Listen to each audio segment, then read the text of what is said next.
Welcome to Consumed, produced by Believe Community. I'm your host, Amy Moodley. This is a place where we have honest and vulnerable conversations around important topics that affect us from day to day, helping you become a better version of yourself. To find out more about who we are and what we're about, please check us out on believecommunity.org, and you can connect with us through Facebook and Instagram.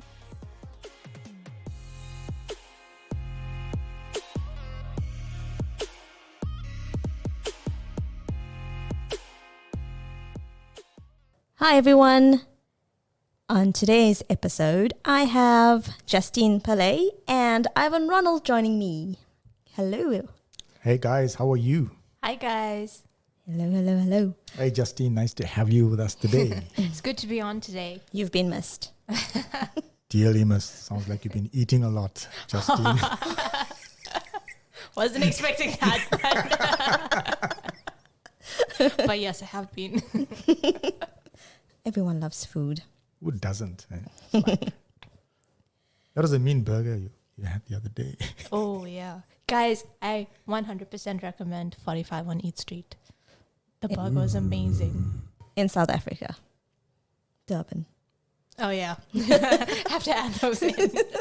Yeah.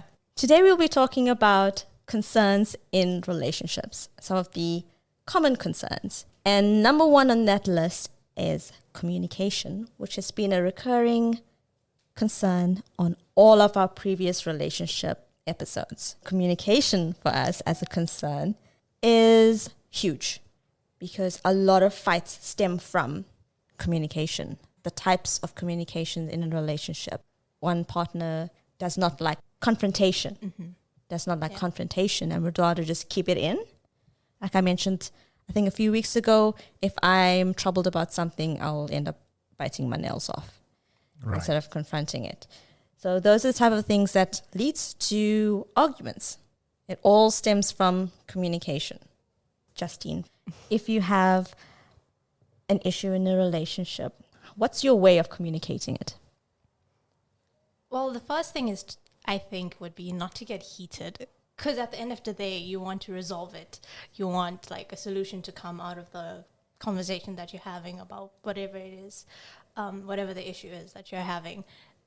And I think that just having that understanding that you both have feelings that need to be communicated and wanting to listen actively, I think that's so important. Listening is so important because sometimes you'll be rattling off about something and you'll see like the person that you're talking to isn't actually listening to you. And I think that just sets you off even more.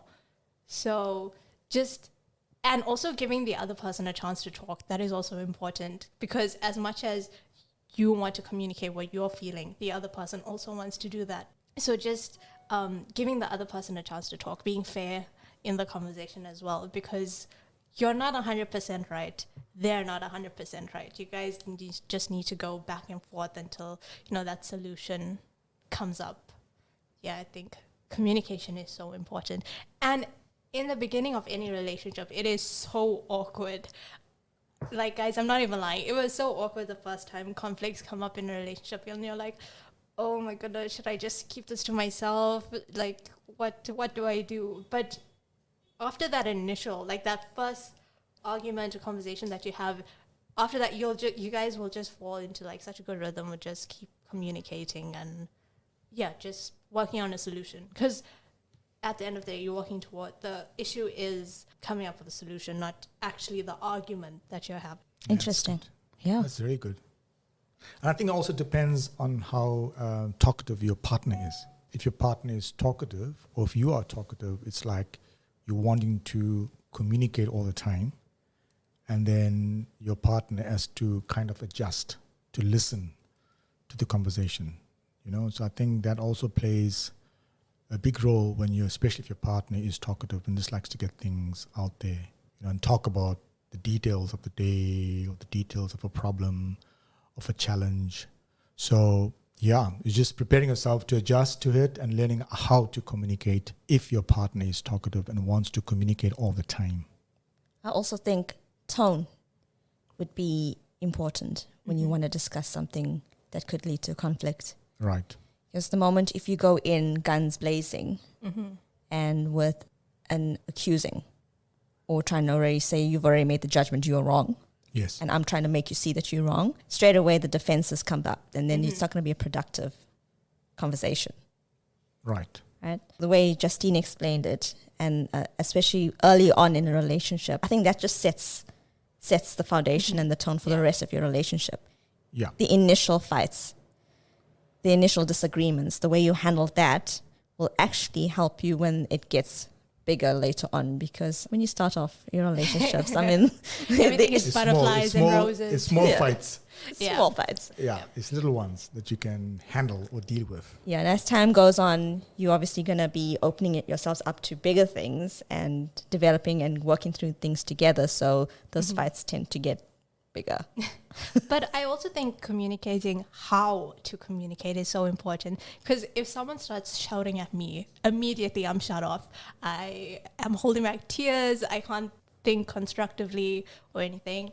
Also, if anyone is talking to me in a condescending way, Yeah. that's just with any relationship. If that's the case, then like you said, my defenses are up. I'm guarded in what I'm saying. That's when conflict can arrive. So communicating that, hey, you know what, let's just sit down and talk about it. Let's work towards a solution, because that's what we want. We don't want an argument. We don't obviously want to be fighting, Yes. raising our voices at each other. But yeah, so I think that's so important as well. No one wants to be shouted at or talked down to. Yeah. So, yeah.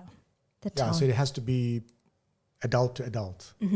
Keeping your Communication. emotions calm, keeping yourself calm, your head calm as well. And also trying not to use profanity when you are dealing with situations, because that just puts in a whole new dynamic in the conversation. Once those things come in, it can turn very ugly. I've noticed that. I've been witness to fights and obviously, family situations. Okay, so not Amy, just when did you witness that? at family functions. And I promise you, I just when I saw it about to start, like, you just know when something's about to start, like the fight is about Something's to start. gonna go wrong. Something's gonna go wrong because someone is upset about something, been harboring this thing. So another thing with communication, if you're gonna just keep it to yourself, you end up internalizing it, and then you just start harboring, and the feelings just gets more intense. You get upset, you get angry, and you hold like a grudge. And then the moment you get an opportunity to pinpoint, it just explodes. So I've seen this now in the family situation. So I'm sitting at the home, and the two ladies come together, and the one says something that triggers the other one. And oh my word, I just sat there and I'm like, I'm not getting involved here. These are adults. But if things start getting thrown around, I'm out. But I just, like, when I saw that, I'm thinking this could have actually not even happened if they just had an adult conversation. Both of them had their fair share, their time to speak, listen, and find out what is the issue. And I think that goes with all types of relationships, just like you mentioned, Justine, giving each other the opportunity to speak and being respectful in that way. And don't always bring up the past. Oh, yes. That's the worst. Yeah. That is actually the worst. And I think that's one of the things we mentioned last week on our podcast is about liberating the other person Yes. without holding them captive in their past because of what they've done or how they think or how they saw you. So those are important things to consider when it comes to communication. Yeah, and I think the other thing for me is just listening to you and Justine speak is around the whole aspect of how does the other person process stuff. So in other words, you need to understand your partner and how they process stuff. So it's like you can't go in guns blazing and just bulldozing. I want to know now. It's like, hang on. So you have to understand your partner's personality and how they process stuff. And so sometimes people can take, like, I know in the Bible it says, do not let the sun go down in your anger. So in other words, you can use it, don't go to bed if you're angry, or don't go to sleep if you're angry.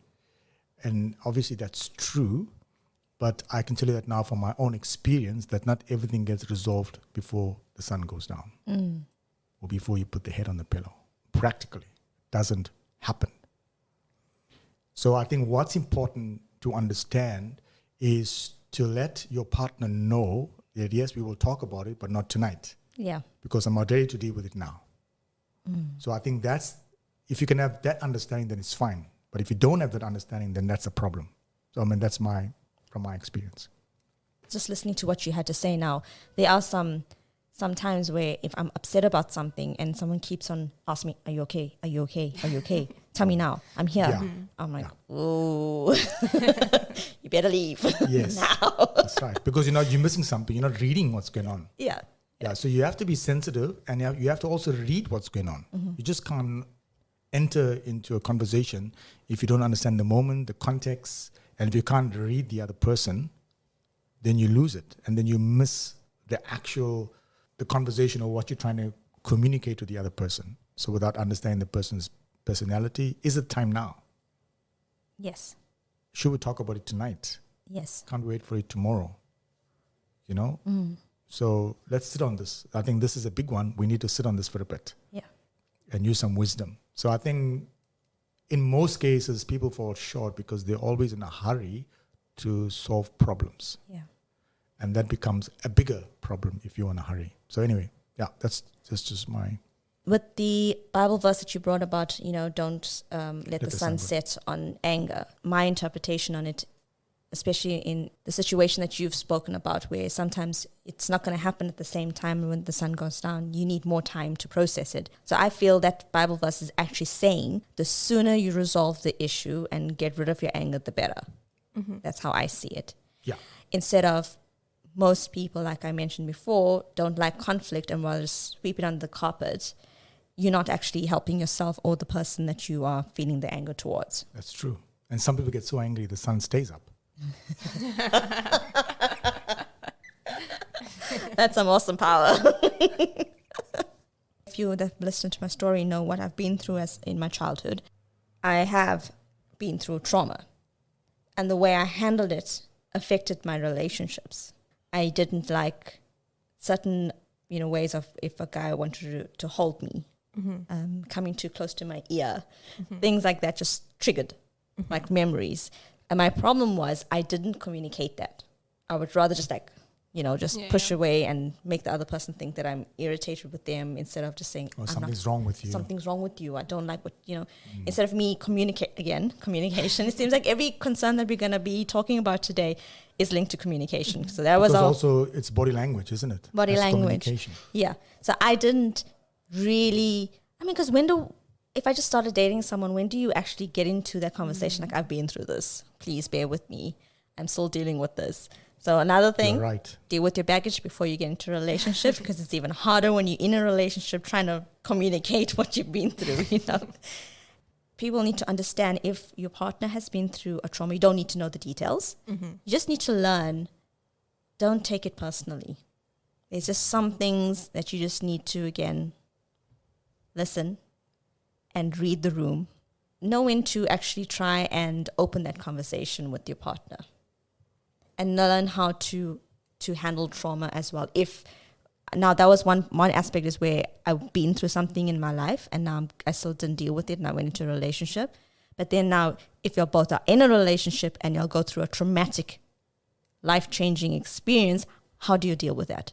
Do the two of you just go on your own, forget about it, try not to even address it? But that just leads to more issues where you're going to try and resolve it on your own, or would try to work through it on your own, or work through it together as a couple because you experienced it as a couple. So that's the type of trauma I'm talking about in a relationship. If you don't handle it well, it leads to issues down the road.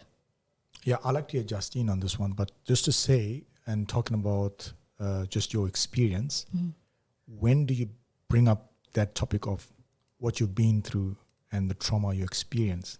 So just from what you said now, I think what's important is at least setting the kind of ground rules, should I say, or boundaries, or maybe just give us a brief outline of your story so that at least the person understands, okay, I see there's some sensitive stuff that's happening here, and not to talk about it now until you're ready to kind of open up. I don't know, I'm just kind of thinking on my top of my head right now.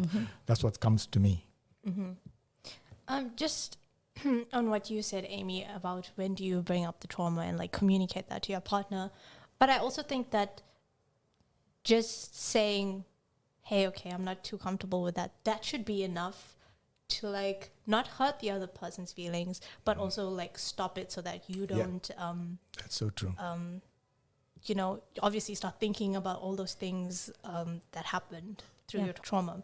'Cause that's also to do with respect. I mean, if someone says no, you respect them and you stop whatever is happening. If they come too close to you, if they talk about a certain topic a certain way, just being like, hey, like, you know, I'm not too comfortable with that. Maybe we can talk about this later when if you're like with other people and something's happening, you're not comfortable, be like, hey, like, just stop or no. And also communicating with your partner about that, just be like, there's nothing wrong with you. There's nothing wrong with us. It's just that triggered something that we can talk about some other time. I think that's so important, just being respectful to your partner. Yeah. Because I think that's good. Yeah. You never know what's going to trigger another person. Yeah. I mean, especially if it's in the beginning and you don't know their whole life story. When they say no, stop, because you don't know what's going to happen, what they went through. Yeah, so basically like knowing the signs, reading the other person. Yeah.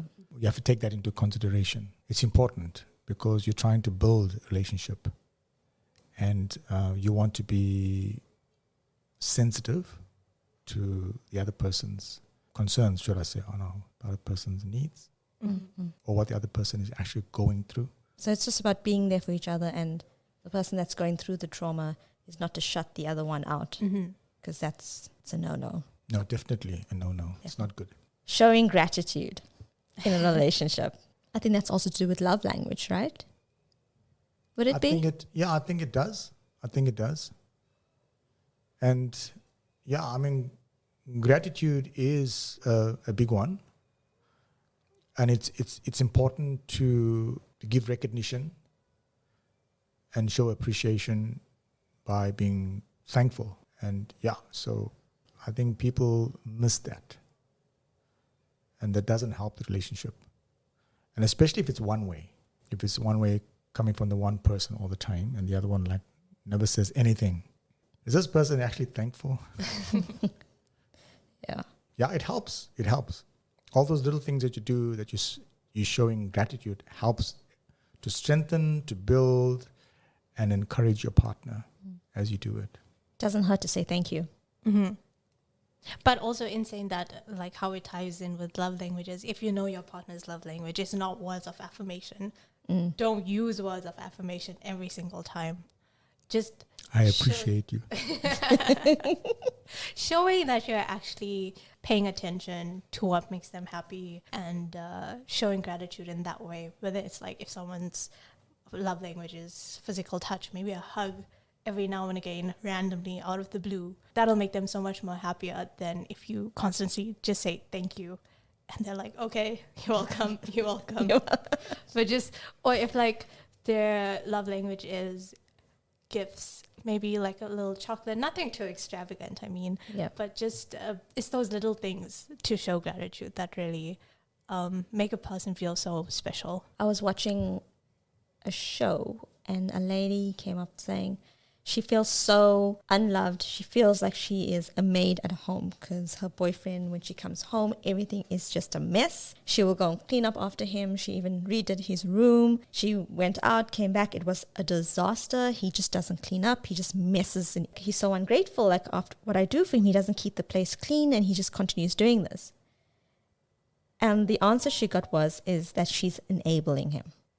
She hasn't said anything to him like, could you please stop being messy? Oh, I see. She just continued doing it. So her thing was, okay, I'll just continue cleaning up after him. It's fine. He's going to get the picture that he needs to start cleaning up because every time he messes, I clean up. But nope, he was like, okay, she's fine with cleaning up. Cool. I'll just mess around.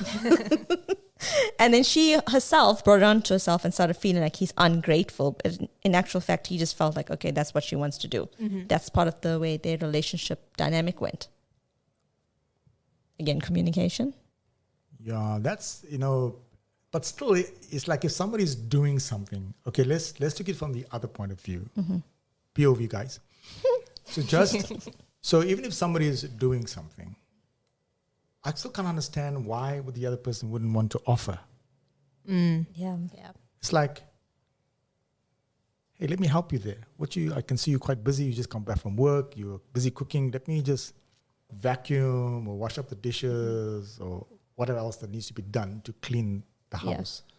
I still have a problem with people just sitting and not doing anything, Yeah. because you should be offering to help, because it's a partnership. It's a relationship between two people, and to help build and strengthen. Surely after a week, forget being in a relationship for a year, after a week you should be able to say, oh my goodness, I need to do something to help my partner here, and jump in. Yes. That's my response. So so that's like, Battling over chores. But you also need to communicate and tell them, okay, I need you to do this. Definitely. You just can't go and say, I need help. You need to be specific. Because that's what's like, if someone comes to me and says, I need help with the housework. And I'm like, okay. And? Yes, because you could be because both of you could be busy. Yes. Even though he or she is not helping, they could be busy with other things that they're thinking, okay, you're busy cleaning up, I got to work on this stuff. And if you're happy to do that, then I'll just continue my work. You're correct. I think that needs to be communicated. But in saying that, I think it has to be also, I can see you busy, what can I do? Let's work this thing out. Well, that's just my take anyway. So, Yeah. Also, what if you got a small case of OCD where you need to do things in a specific way and your partner is not doing it? that's absolutely true. Because I know of somebody like that. One of my friends, I know, he likes things done in a certain way. And his partner does things in another way. Oof. And he just gets irritated and he just pulls away and just leaves it to do a thing. He can't handle a dirty kitchen. He can't handle when things are not put in its right place. So they both have a total different approach to how they use just the kitchen. Just forget about the other areas of their home. Yes. I'm just talking the kitchen area. So that's quite a challenge. Yeah. So, and I think you're right, Amy, communication about the expectations. Yes. It's important when it comes to chores. So I think that's one of the things that you need to talk about. What are you expecting if we're living together, or if we're going to build life together? What are some of your expectations, And I think that's a good conversation to have also, even if somebody's just started dating, is to have those conversations kind of early, like, just like random, like, what's your day like? What you do in the evening? What's happening? Yeah. What do you think about cooking? I mean, it's just like, not in a way when I grill or interrogate your partner, but it's just normal conversations, because you're going to build life together for the future. And I think it's important to talk about those things because that's what's going to keep your relationship intact. So Trust me. Yeah. I have a friend she's very, very busy. Miss Busybody. I think she takes on too much, but very busy. And her now husband is complete OCD. Like, there's a certain way the shoes need to be set, certain way the dishwasher needs to be loaded, all of that. So it drove him mad, because she was just like, I need to do this. And she just leaves things here. Okay, I'll come back and I'll wash it. Okay, I'll come back and I'll set it. He's like, nah, we cannot leave the house until things are set. So she says, okay, here's the balance. I'll cook, you clean up. I'll put the clothes on for washing, you take it out and you set it. Baby's here now, I'll wash baby and stuff and feed, you clean up afterwards. And they're quite happy. Well, that's good. At least they have some kind of agreement. Yeah. But I knew at the beginning she was like, I cannot believe he's like driving me up the wall. And he's like, she's driving me up the wall. It was quite hilarious to watch it. But yeah, they found their balance. It's all about It just sounds hilarious expectation. hearing you say that. Yeah. Another one, trust. Trust is a big one, because trust normally comes out of the old issue about a breakdown in a relationship. Trust if you have trust problems before you enter into a relationship, could be a problem. But also, if trust is broken within a relationship, that could pose a problem. That's a real tough one. Do you think it's possible, if someone loses trust in their partner, that the trust can be brought back? Of course, it can be built back, but it'll take time. And there's certain things you have to do to build that trust. But see, we have to understand that we are humans. We mustn't forget that. And also, what needs to happen is that there are going to be times in your relationship that will be tested, there'll be challenges, and people respond differently. And so I don't think you can hold somebody captive because something went wrong. And it all depends, what the issue is, and how many times it went wrong. And over time, that could really affect you and affect the whole trust issue.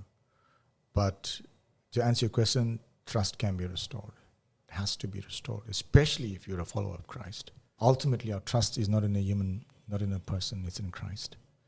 And practically, you have to work it out in your relationship. And that's not easy. I'm not saying it's easy, but I'm saying it can be done. Because what you're saying, essentially, if it can't be done, then what you're actually saying, let's separate.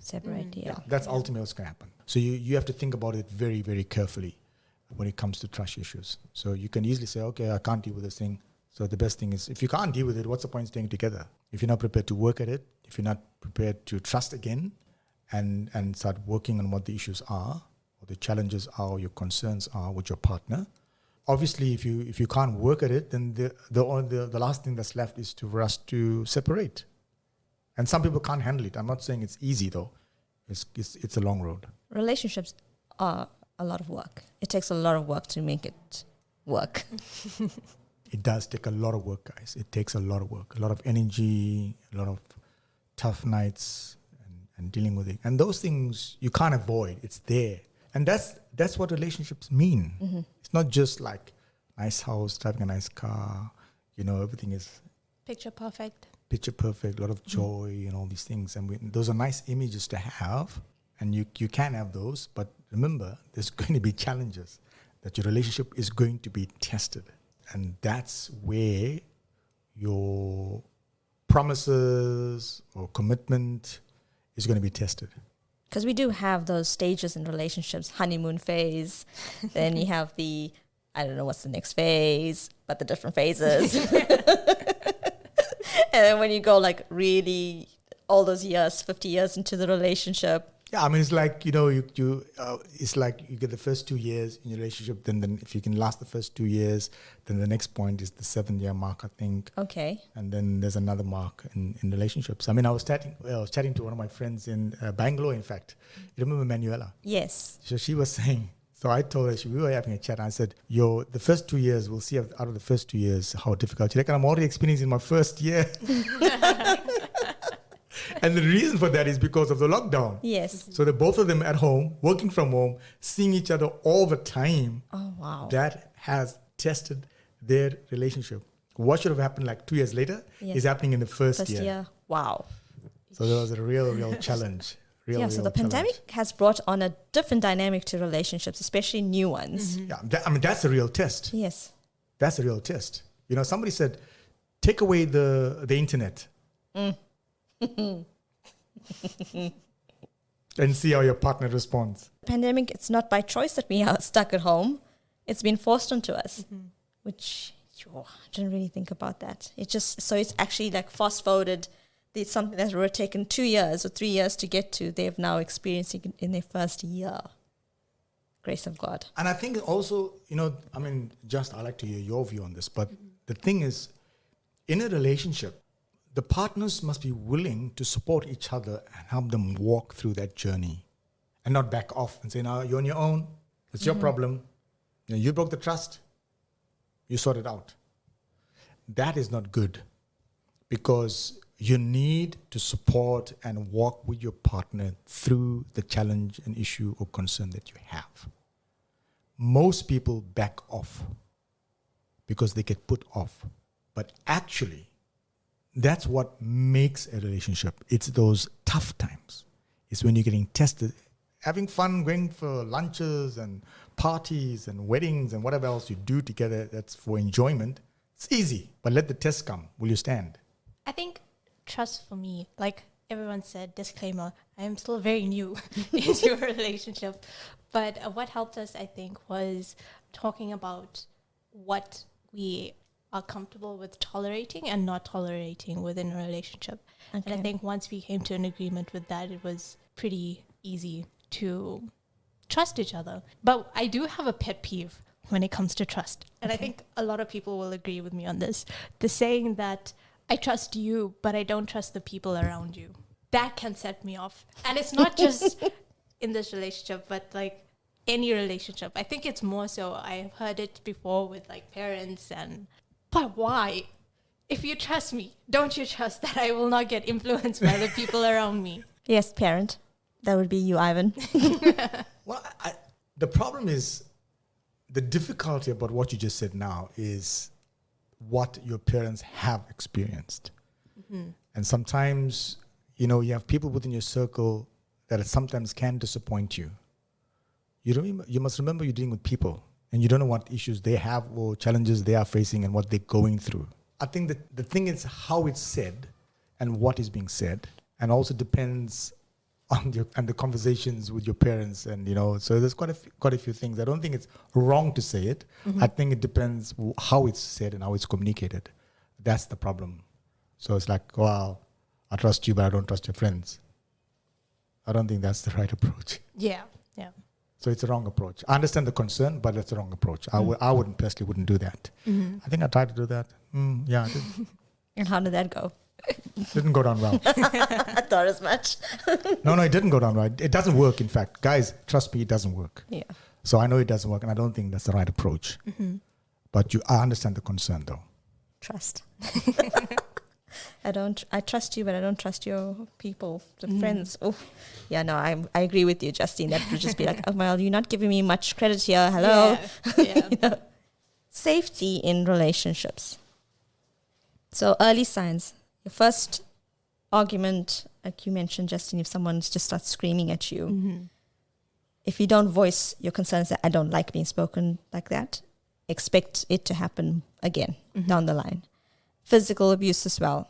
Your boyfriend slaps you or grabs you, uncomfortably or whatever. If you don't address it there and then, it's going to happen again. Don't ever think that you're going to let it slide the first time. It's not going to happen again because it's already registered. Man and woman, because I know women can also be like that. They can be aggressive. If you allow it the first time, it's going to happen again. For any person, male or female, a relationship should be a place where they feel safe and they don't feel like walking on eggshells. If they raise a concern, they're going to be shouted at. If they say something or do something that they know is probably not going to be received well, they're going to get a slap or something. The moment you see those signs, you need to move, you need to leave, or you need to address it. And if it happens again, you need to leave because it's quite clear that your partner does not respect your wishes. Yeah, and you're going to be spending ultimately you're not dating to break up. So you're dating to make this relationship work. And if you are not comfortable in your own home or in your own space, that's not good. That's not right. You need to be, the first person that you would want to go to in any situation, good or bad, should be your partner. Am I correct? Right. Yeah. So if that's not the person that you would, then I think there's some serious discussion that needs to happen in that instance. And also I feel for those that are in those cycles of abuse, physical or verbal abuse, needs to get help, needs to find someone that can help them with that because there's obviously an underlying issue for you to stay in that cycle. It's not healthy and it's no way right for anyone to be verbally or physically abused. If you know of anyone or if you are going through something like this, get help as soon as possible. I think that's important, very important. You need to feel safe in a relationship with your partner. And if you get any alarm bells ringing, you need to get it fixed straight away. I like what you said, Justine. You're dating not to break up. That's quite a nice one. Hashtag dating not to break up. That's true, very true. Justine, okay, so you're a newbie in the relationship scene. Have you and your partner spoken about life goals? What your life goals are? We definitely have. So we had been friends for a couple of years before we actually started dating. So I already knew kind of what he wanted in life, in terms of his career, in terms of family-wise. Those are such important conversations that you need to have because, yes, you can love a person as much as you want, but if your goals are not aligned or if where you want to be in life is not aligned, then that's going to leave some serious bumps in the road and can even cause even bigger conflicts or things like that. So, yeah, you really need to have that conversation about maybe something like kids. Maybe kids is deal breaker for some people and or someone really wants to have kids in the relationship and another person, their partner doesn't. that's a serious thing that It is. needs to be discussed because kids are big. And I'm thinking way, way into the future now. But I mean, that's just one of the examples that I can think of right now. But also, do you plan on staying in South Africa? Do you plan on immigrating? Do you expect once kids come to stay at home? Do you expect the person to stay working? So like all those things, that needs to be discussed very early on into the relationship. Have you seen any differences in your goals so far, and from just your conversations of where you see things going forward in the future? No, I don't think there's been any changes, but it's still very Early new. stages. Yeah, very early stages. But so far, there hasn't been any changes. Or should I say any differences in how you see things and the way he does? Not so far. I mean, we both just started working. So for now, we're just trying to get as ahead in our career as we possibly can. This is our first full-time working as well. So our headspace right now, both is in the same place. I don't think I've changed my way of thinking and he's changed his. No. So do you think it's important that you guys have the same goals to keep the relationship together? 100%. I think you definitely do need to. Not exactly the same goals, but I think you guys need to be thinking the same end goal eventually. We've spoken about this in the previous episodes. Everyone changes. So life goals might change. Yep. It's just about communicating that as well. Again, communication. How would you address it if one's life goal completely does a flip from what it was originally? Have you heard of that, Ivan? Yes, I have heard of it, but I think what needs to actually happen is that when the person would know if there's a change coming. They need to flag it and have again that conversation. This is what I'm feeling. This is what I'm thinking about. I'm not saying it's going to happen now, but this is what I'm drawn to, and I can see my goal is changing.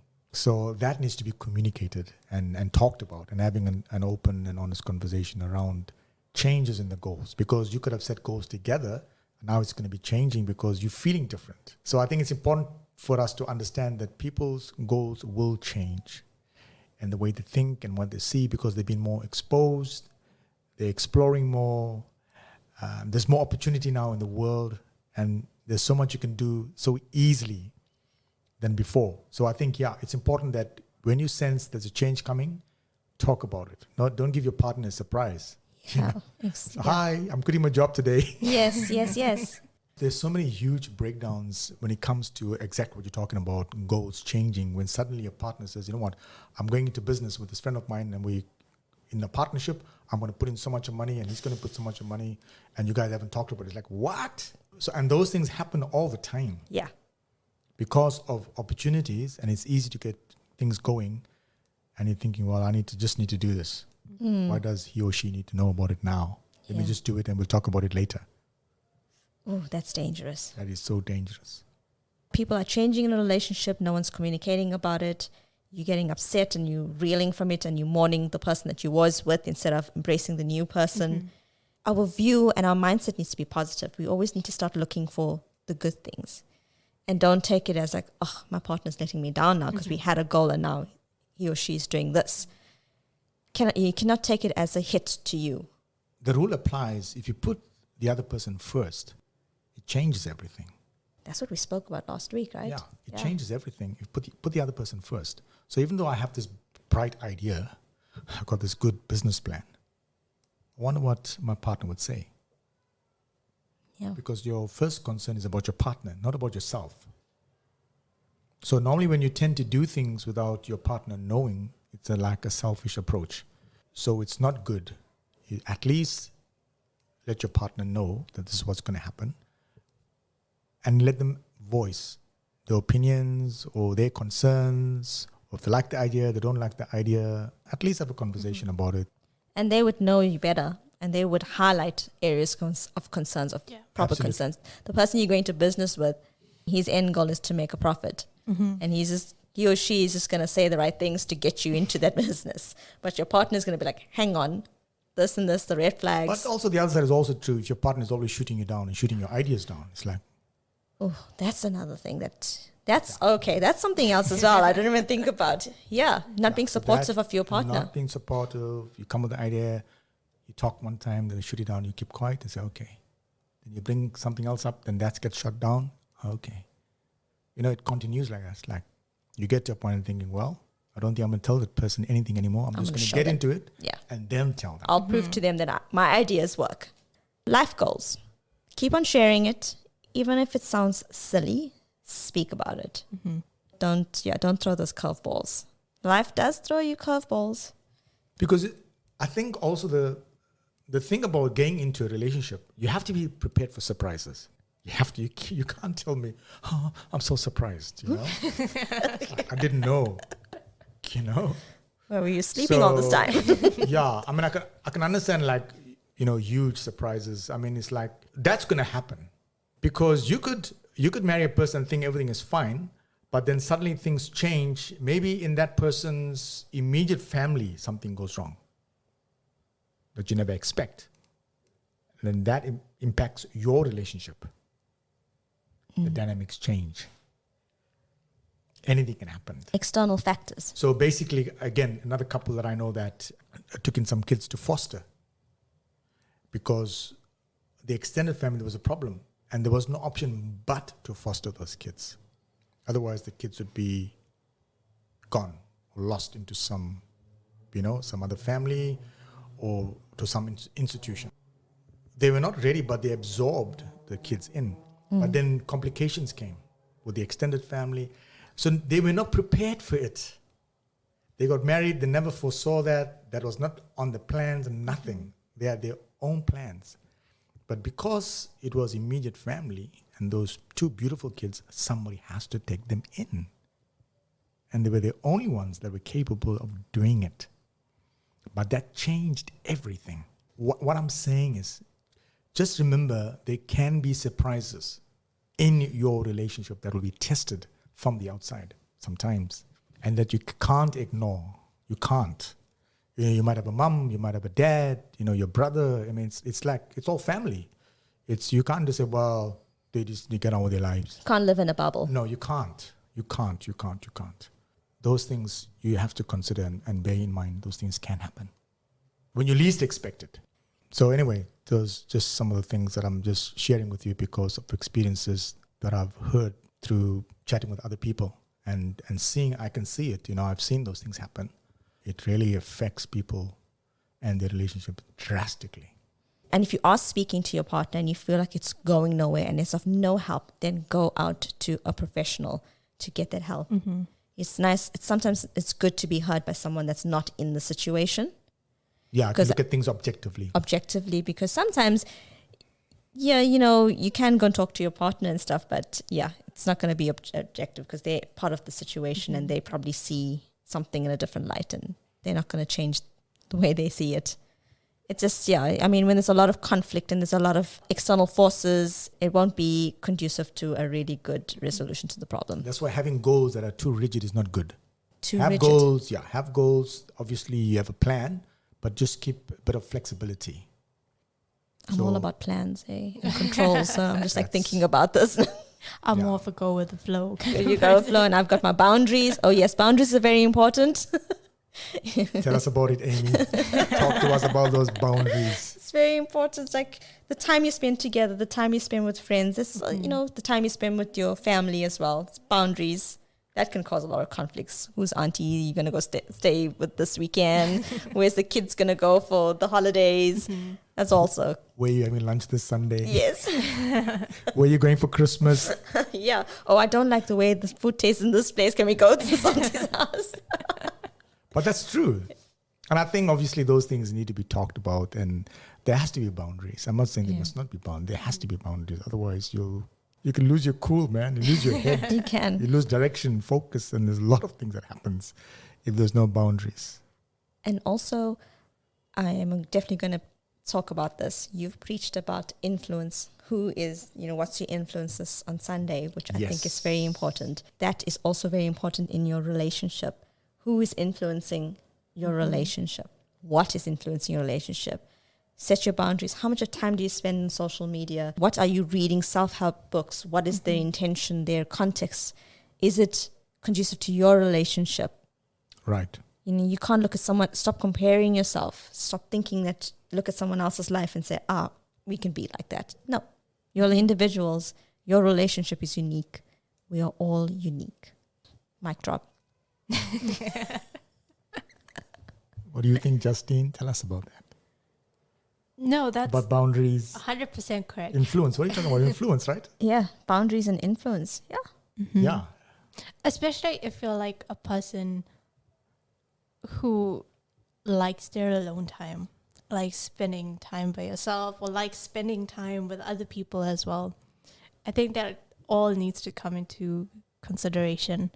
And again, communicate that with your partner. Hey, it's not that I don't want to spend time with you. It's just I need some time to clear my head, or I need some time to do this, or I need some family time, or I need some friend time.